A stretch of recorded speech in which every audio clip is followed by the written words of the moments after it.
exploring different consensus mechanisms in cryptocurrency. Welcome back to Real Crypto Guy, your go-to channel for all things cryptocurrency. Today, we are diving deep into the fascinating world of consensus mechanisms.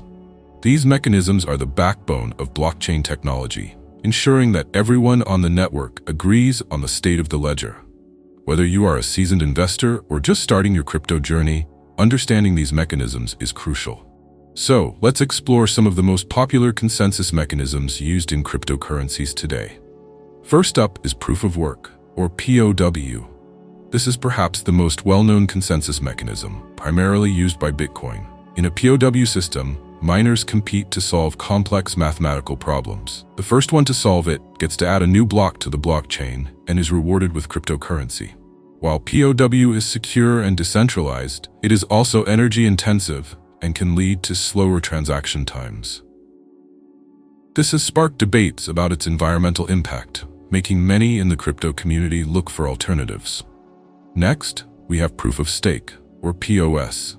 This mechanism takes a different approach to validating transactions. Instead of miners, we have validators who are chosen to create new blocks based on the amount of cryptocurrency they hold and are willing to stake as collateral. POS is more energy efficient than POW and can process transactions faster.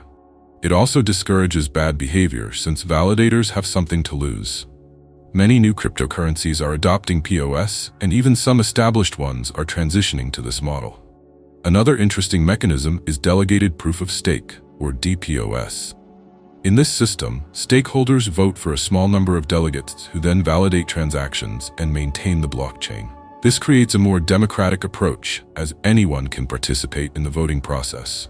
DPoS can lead to faster transaction speeds and greater scalability. However, it can also raise concerns about centralization, as a small group of delegates may end up having too much power.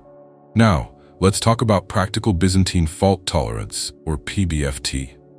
This consensus mechanism is designed to work in environments where some participants may act maliciously.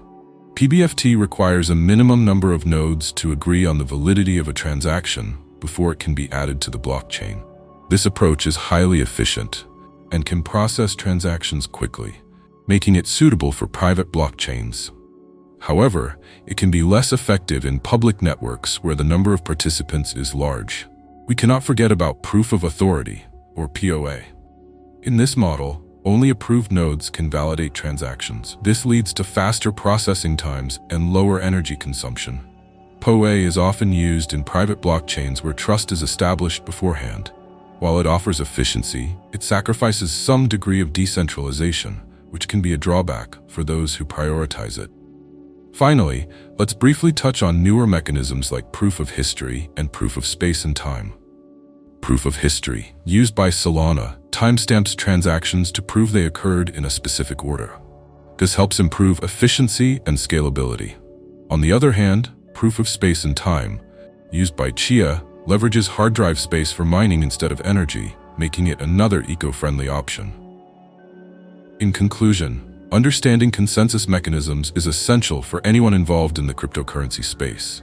Each mechanism has its own strengths and weaknesses, and the choice of which to use can significantly impact a cryptocurrency's functionality, security, and scalability. As the industry continues to evolve, we can expect even more innovative solutions to emerge. Thank you for watching this episode of Real Crypto Guy. If you found this content helpful, please give us a thumbs up and subscribe to our channel for more insightful videos about cryptocurrency. Your support means a lot to us, and we look forward to exploring more topics together in the future.